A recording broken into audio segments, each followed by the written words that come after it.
Hello friends, welcome to Indian study पर आपका स्वागत है। दोस्तों, आज की इस वीडियो में जैसा कि आप सभी लोग जानते हैं, मैं डेली बेसिस पे आपको जीके और हिंदी की वीडियो प्रोवाइड करवा रहा हूं यूपी पुलिस कांस्टेबल के री एग्ज़ाम के रिगार्डिंग। तो ये जीके का टेस्ट है जो कि आपके आने वाले एग्ज़ाम के लिए बेहद इंपॉर्टेंट है। वीडियो के लास्ट में मैं आपसे एक क्वेश्चन भी पूछूंगा जिसका आंसर आपको कमेंट बॉक्स में बताना होगा। तो टाइम को ना वेस्ट करते हुए हम पहले क्वेश्चन की तरफ बढ़ते हैं। पहला क्वेश्चन के भारत का पहला दूर संचार उत्कृष्टता केंद्र कहाँ स्थित होगा? तो उत्तर प्रदेश के मुख्यमंत्री श्री योगी आदित्यनाथ ने सहारनपुर में भारत के पहले दूर संचार उत्कृष्टता केंद्र की स्थापना को मंजूरी दी। तो कहाँ पर? सहारनपुर, जो कि उत्तर प्रदेश में है। तो तीसरा ऑप्शन करेक्ट। भारत सरकार की भारतीय आवास परियोजना का संबंध किससे है? तो भारत सरकार की भारतीय आवास परियोजना का संबंध किससे है? तो ये श्रीलंका से है। तीसरा ऑप्शन करेक्ट। प्रतिवर्ष राष्ट्रीय कैंसर जागरूकता दिवस कब मनाया जाता है? जल्दी से बताएं। प्रतिवर्ष राष्ट्रीय कैंसर जागरूकता दिवस कब मनाया जाता है? तो सही आंसर हो जाएगा आपका 7 नवंबर को। कब मनाया जाता है? 7 नवंबर को। तीसरा ऑप्शन करेक्ट। आईसीआईसीआई या आईसीसी, माफ कीजिएगा, आईसीआईसीआई नहीं है, आईसीसी क्रिकेट विश्व कप 2023 का खिताब किसने जीता? तो आईसीसी क्रिकेट विश्व कप 2023 का खिताब किसने जीता? तो ये आपका जो खिताब जीता वो ऑस्ट्रेलिया ने जीता, है ना। तो पहला ऑप्शन से यहाँ पर आपका बिल्कुल क्या हो जाएगा सर? करेक्ट हो जाएगा। और उपविजेता कौन रहा? भारत जो है वो उपविजेता रहा। नेक्स्ट क्वेश्चन, भारत की पहली एआई सिटी कहाँ विकसित की जाएगी? तो भारत की पहली एआई सिटी कहाँ पर विकसित की जाएगी? तो ये लखनऊ में विकसित की जाएगी। चौथा ऑप्शन करेक्ट। प्रोजेक्ट प्रयास का शुभारंभ किसने किया? तो प्रोजेक्ट प्रयास का शुभारंभ किसने किया? तो ये अंतर्राष्ट्रीय प्रवासन संगठन ने किया। तीसरा ऑप्शन करेक्ट। निम्नलिखित में से दिल्ली सल्तनत का संस्थापक कौन था? तो दिल्ली सल्तनत का संस्थापक कौन था? तो सही आंसर हो जाएगा आपका कुतुबुद्दीन ऐबक। तीसरा ऑप्शन करेक्ट। कौन था? कुतुबुद्दीन ऐबक। तीसरा ऑप्शन करेक्ट। तराइन का तृतीय युद्ध जो कि 1215 से 1216 के मध्य हुआ, तो ये किन के मध्य लड़ा गया था? तराइन का तृतीय युद्ध। तो सही आंसर क्या हो जाएगा सर? ताजुद्दीन यलदोज गजनी जो है वो गजनी का सुल्तान था। तो ये जो तीसरा युद्ध है ये ताजुद्दीन यलदोज और इल्तुतमिश के बीच जो है वो लड़ा गया। तीसरा ऑप्शन यहाँ पर आपका बिल्कुल करेक्ट हो जाएगा, जिसमें ताजुद्दीन यलदोज जो है वो पराजित हो गया था। निम्नलिखित में से किसे भक्ति आंदोलन का संस्थापक माना जाता था? तो भक्ति आंदोलन का संस्थापक किसे माना जाता है? तो ये रामानुजाचार्य को माना जाता है। दूसरा ऑप्शन करेक्ट। ख्वाजा मोइनुद्दीन चिश्ती की दरगाह पर अकबर ने प्रथम बार कब यात्रा की थी? तो ख्वाजा मोइनुद्दीन चिश्ती की दरगाह पर अकबर ने प्रथम बार कब यात्रा की थी? तो सही आंसर आपका क्या हो जाएगा सर? तो आपका जो सही आंसर हो जाएगा वह हो जाएगा आपका 1562 में। दूसरा ऑप्शन यहाँ पर आपका बिल्कुल करेक्ट हो जाएगा।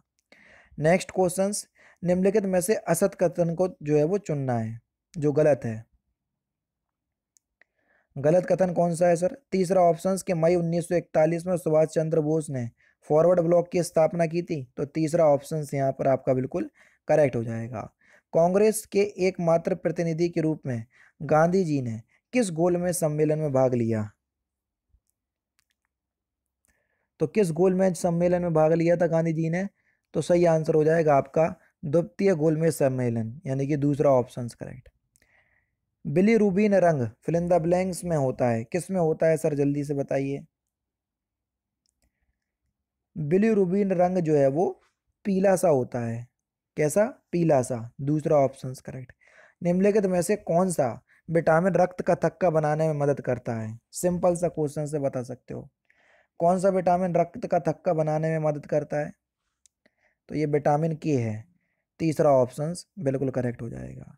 पशुओं या वनस्पति पदार्थों के सड़ने पर उगने वाले पौधों को निम्नलिखित प्रकार से जाना जाता है। तो उन्हें हम मृतोपजीवी कहते हैं। तीसरा ऑप्शन करेक्ट। प्राकृतिक घटना ज्वार भाटा में कौन से बल की भूमिका होती है? तो कौन से बल की भूमिका होती है? गुरुत्वाकर्षण बल, दूसरा ऑप्शन करेक्ट। ब्रोंस्टेड और लॉरी सिद्धांत के अनुसार अम्ल वह पदार्थ है जो अम्ल वह पदार्थ है जो प्रोटॉन देता है, तीसरा ऑप्शन करेक्ट। सार्वत्रिक गुरुत्वाकर्षण नियतांक का मान कितना होता है? तो सार्वत्रिक गुरुत्वाकर्षण नियतांक का मान कितना होता है? 6.67 इंटू 10⁻⁻11 न्यूटन मीटर स्क्वायर पर केजी स्क्वायर, यानी कि इस क्वेश्चन का पहला ऑप्शन करेक्ट। ये -11 लिखा, ये पावर में है ना, नहीं तो आप सोचो कि माइनस करके 11 रख दिया, वो पावर में है ऊपर। भारत में तटीय राज्यों की संख्या कितनी है? तो भारत में तटीय राज्यों की संख्या कितनी है? 9, चौथा ऑप्शन करेक्ट। विश्व की सबसे ऊंची चोटी माउंट एवरेस्ट किसके बीच स्थित है? तो माउंट एवरेस्ट आप सभी को पता है, ये नेपाल और तिब्बत के बीच स्थित है ना। तो यानी कि इस क्वेश्चन का दूसरा ऑप्शन बिल्कुल करेक्ट हो जाएगा। निम्नलिखित में से कौन सी इजराइल की राजधानी है? तो इजराइल सुर्खियों में रहा था अभी पिछले वर्ष, तो इसकी राजधानी यरूशलेम है, पहला ऑप्शन करेक्ट। निम्नलिखित में से कौन सी एक रोपड़ फसल नहीं है? तो सही आंसर हो जाएगा आपका गेहूं, दूसरा ऑप्शन करेक्ट हो जाएगा। पोपो झील किस देश में स्थित है? तो पोपो झील जो है वो बोलीविया में स्थित है, तीसरा ऑप्शन करेक्ट। निम्नलिखित में से सही सुमेलित कौन सा नहीं है, ये आपसे पूछा गया है। अनुच्छेद 19 में वाक एवं अभिव्यक्ति की स्वतंत्रता है, बिल्कुल है। अनुच्छेद 20 में अपराधी के लिए दोषी सिद्ध के संबंध में संरक्षण है, बिल्कुल है। अनुच्छेद 17 में अस्पृश्यता का अंत है, बिल्कुल है। और अनुच्छेद 26 में धर्म एवं आचरण प्रचार एवं करने की स्वतंत्रता है, तो ये नहीं है, चौथा ऑप्शन यहाँ पर आपका बिल्कुल करेक्ट हो जाएगा, है ना। भारतीय संविधान के अनुच्छेद 26 के तहत धार्मिक कार्यों के प्रबंधन की स्वतंत्रता का उपबंध किया गया है ना। तो यहाँ पर जो आपका सही आंसर हो जाएगा वह हो जाएगा ऑप्शन नंबर डी, चौथा ऑप्शन करेक्ट। जबकि धर्म आचरण और प्रचार करने की स्वतंत्रता का जो प्रावधान है वो अनुच्छेद 25 में है, यानी कि ये जो विषय है ये अनुच्छेद 25 का है, ना कि 26 का। महाभियोग की प्रक्रिया फिलिंदा ब्लैंक्स को उनके पद से हटाया जा सकता है, किसको? महाभियोग की प्रक्रिया से किसको उनके पद से हटाया जा सकता है? राष्ट्रपति जी को, दूसरा ऑप्शन बिल्कुल करेक्ट हो जाएगा। भारत के उपराष्ट्रपति का निर्वाचन एवं निर्वाचक गण द्वारा किया जाता है, जिसके सदस्य होते हैं? तो जिसके जो भारत के उपराष्ट्रपति का निर्वाचन जो है वो किसके द्वारा किया जाता है? संसद के दोनों सदनों के सभी सदस्यों के द्वारा, यानी कि दूसरा ऑप्शन करेक्ट। भारत श्रीलंका समझौता कब हुआ या कब संपन्न हुआ? तो ये 1987 में संपन्न हुआ, तीसरा ऑप्शन करेक्ट। निम्नलिखित में से कौन सा कथन भारतीय अर्थव्यवस्था के संरचनात्मक परिवर्तनों के संबंध में सत्य नहीं है, यानी कि गलत है? तो सही आंसर क्या हो जाएगा?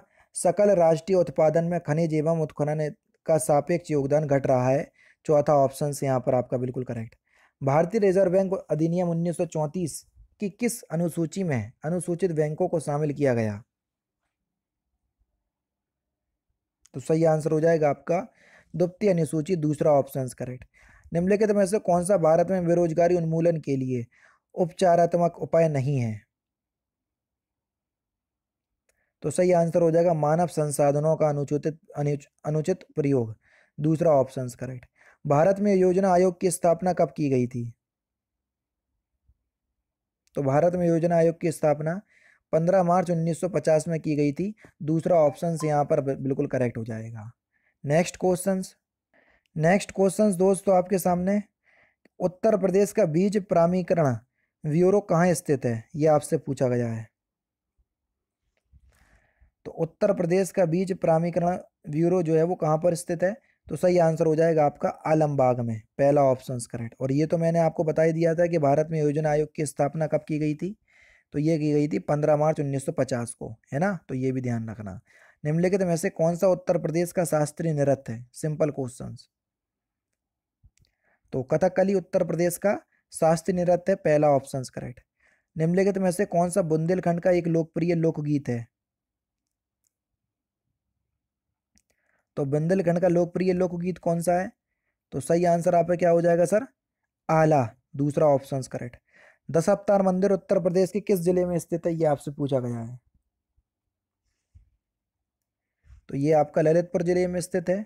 और लास्ट क्वेश्चंस के भारत में गन्ना उत्पादन में प्रथम स्थान किस राज्य का है? तो इस क्वेश्चंस का आंसर आप मुझे कमेंट बॉक्स में बताएंगे। तो दोस्तों ये थे आपके जीके के इंपॉर्टेंट क्वेश्चंस जो कि आपकी आगामी परीक्षा यूपी पुलिस कांस्टेबल के रिगार्डिंग बेहद इंपॉर्टेंट है। वीडियो अगर आपको अच्छी लगे तो प्लीज़ दोस्तों वीडियो को लाइक और शेयर जरूर कर दीजिएगा। बाकी फिर मिलते हैं नेक्स्ट क्लास में, नेक्स्ट सेशन में। जय हिंद, जय भारत।